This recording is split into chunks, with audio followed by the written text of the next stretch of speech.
स्वागत है आपका हमारे चैनल में। मैं रानी गुप्ता आपके साथ। बड़ी खबर सामने आ रही है। आपको बता दें कि आरबीआई के पूर्व गवर्नर रघुराम राजन जो है अब सीधे तौर पर कहीं न कहीं कांग्रेस के ओर से बैटिंग करते हुए इस फील्ड में दिखाई दे रहे हैं, क्योंकि उन्होंने अब जहां राहुल गांधी की तारीफ की थी, कांग्रेस पार्टी की तारीफ की थी और कांग्रेस के विचारधाराओं पर मुहर लगाई थी, तो वहीं अब रघुराम राजन ने ये कह दिया है कि आजकल जो अनाउंसमेंट किया जा रहा है, बड़े ही जोर शोर से लोग जो चर्चा करते हैं कि जल्द ही भारत की इकोनॉमी चाइना को पीछे कर देगी, चाहे फिर वो इकोनॉमी के मामले में हो या फिर मैन्युफैक्चरिंग के मामले में हो, तो चाइना को रिप्लेस कर दिया जाएगा।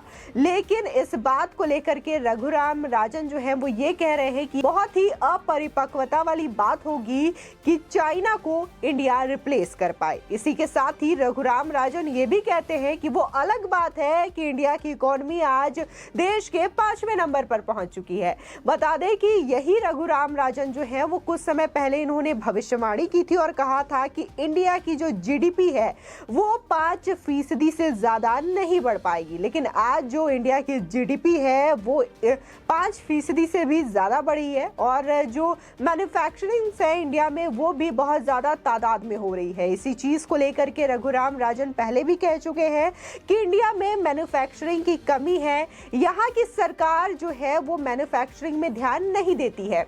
इसी के साथ ही जब मोदी गवर्नमेंट ने मेक इन इंडिया जो थीम है वो लॉन्च किया था, स्किल डेवलपमेंट में काम करना शुरू किया था, तब यही कांग्रेस पार्टी और यही रघुराम राजन ये कहते हैं कि मेक इन इंडिया होगा तो कैसे होगा, क्योंकि इंडिया में ये चीजें पॉसिबल नहीं है और वो चाइना की मैन्युफैक्चरिंग को समर्थन करते थे। लेकिन आज मेक इन इंडिया का जो दम है वो देखने को मिल रहा है। अगर हम विदेशों की बात करें तो जो विदेशी कंपनियां हैं वो लगातार इन्वेस्ट कर रही है इंडिया में, चाहे फिर वो अमेरिका हो, ताइवान हो या फिर तमाम ऐसे देश हैं जो कि लगातार अपने प्रोडक्ट को, अपनी फैक्ट्री को यहाँ पर इंडिया में बना रहे हैं। इसी के साथ ही ये चीजें स्टेट लेवल पर भी देखी जा सकती है कि बाहर से कंपनियां आ रही हैं, उत्तर प्रदेश और तमाम जगहों पर इन्वेस्टमेंट कर रही है, जिससे कि यहाँ की ग्रोथ और भी ज्यादा हो सके। तो बता दें कि इसी के साथ ही तमाम लोगों ने ये भी कहा कि जिस तरीके से अमर्त्य सेन जो भविष्यवाणी कर रहे हैं पीएम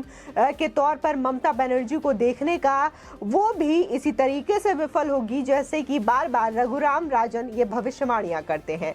बता दें कि भारतीय रिजर्व बैंक के पूर्व गवर्नर रघुराम राजन ने मंगलवार को ये कहा कि वैश्विक आर्थिक वृद्धि को प्रभावित करने के मामले में भारत के चीन की जगह ले लेने के बारे में सोचना अपरिपक्वता होगी, लेकिन आगे चल करके स्थिति बदल भी सकती है। रघुराम राजन ने स्विट्जरलैंड के दावोस में जारी विश्व आर्थिक मंच की बैठक के दौरान एक संवाददाता सम्मेलन में कहा कि चीन की अर्थव्यवस्था में थोड़ा भी सुधार होने से वैश्विक वृद्धि की संभावनाओं को बल मिलेगा। उन्होंने कहा कि अब भी 12 महीने बाकी हैं और इस दौरान चीन की स्थिति का सुधरना अच्छी बात होगी।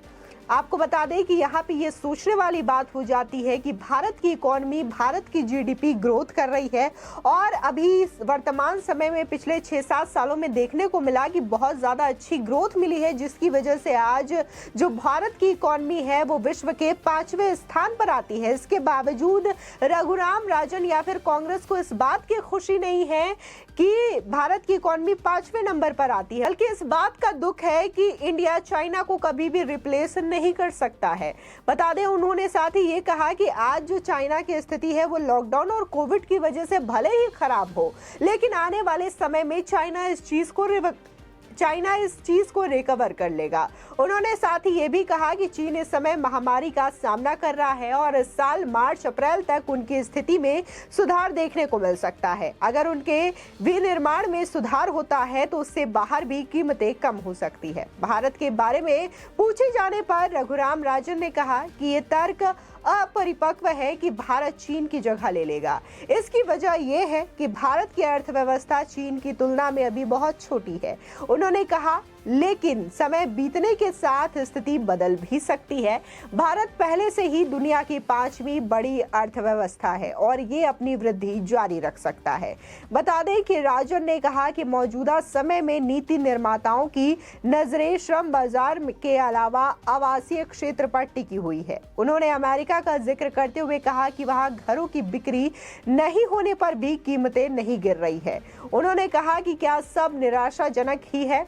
शायद नहीं। अगर पुतिन युद्ध खत्म करने का फैसला कर लेते हैं तो सुनिश्चित रूप से हालात सुधरेंगे। आपको बता दें कि दाओस में विश्व आर्थिक मंच की वार्षिक बैठक सोमवार को शुरू हो गई है और इस बैठक में भारत के लगभग 100 प्रतिभागियों सहित हजारों लोग बर्फ से भरे स्विस स्की रिसोर्ट शहर में सप्ताह कॉरपोरेशन इन फ्रैगमेंटेड वर्ल्ड पर चर्चा करेंगे। इस बार बैठक की जो थीम है वो कॉरपोरेशन इन ए फ्रैगमेंटल वर्ल्ड है। बता दें कि बैठक में यूक्रेन संकट, वैश्विक मुद्रास्फीति, जलवायु परिवर्तन जैसे तमाम मुद्दों पर चर्चा की संभावनाएं बताई जा रही हैं। बता दें कि देखा जाए तो पिछले कुछ वर्षों में भारतीय राजनीति में पॉलिटिशियंस से ज्यादा अर्थशास्त्री सक्रिय होते हुए दिखाई दे रहे हैं। अमर्त्य सेन के अलावा यूपीए काल में भारतीय रिजर्व बैंक के गवर्नर रघुराम राजन भी अक्सर मोदी सरकार के विरोध में ही देखे गए हैं। इस विरोध का कारण शायद मोदी सरकार का राजन से आर्थिक नीतियों पर सलाह ना लेना हो सकता है, या फिर इसलिए भी कि राजन हमेशा से ही कांग्रेस के समर्थक रहे हैं। हाल ही में उन्हें भारत जोड़ो यात्रा में राहुल गांधी के साथ भी कदम से कदम मिलाते हुए देखा गया। बता दें कि भारतीय अर्थव्यवस्था पर अपने हवाई भविष्यवाणियों के गलत होने के बाद भी राजन पर इसका कोई खास असर नहीं पड़ा है। भले ही जनता के बीच में उनकी अपनी विश्वसनीयता को धक्का लगा हो, वैसे भारत जोड़ो यात्रा में शामिल होकर भी उन्होंने अपने प्रति जनता के मन में किसी भी संभावित भ्रम को दूर कर दिया है कि जो रघुराम राजन हैं उन्होंने हमेशा से ही कांग्रेस का समर्थन किया है और भारत जोड़ो यात्रा में उनका शामिल होना इस चीज को बखूबी दर्शाता है। ऐसे ही अगर दूसरे अर्थशास्त्री की हम बात करें तो अमर्त्य सेन भी अपनी भूमिका को लेकर के आशावादी हैं।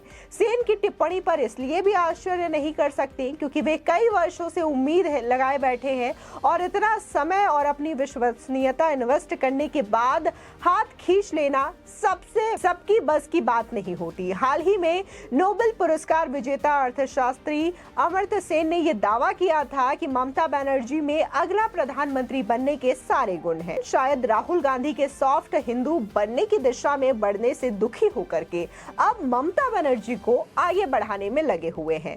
वैसे अधिक कट्टर समर्थक ना दिखे जाने के प्रयास में वे ये प्रश्न करते हुए भी देखे गए कि क्या पश्चिम बंगाल की सीएम में बीजेपी के प्रति जनता की निराशा की ताकतों को खींचने की क्षमता है। बता दें कि वर्ष 2019 में जहां उन्होंने कहा था कि बीजेपी को हराना होगा, वहीं कोविड-19 के समय में उनका मानना था कि केंद्र की नरेंद्र मोदी सरकार ने भ्रम में रहते हुए कोविड-19 को फैलने से रोकने के लिए काम करने की बजाय अपने कामों का श्रेय लेने पर ध्यान केंद्रित किया, जिससे कि स्किज़ोफ्रेनिया की स्थिति बन गई और काफी दिक्कतें पैदा हुई है।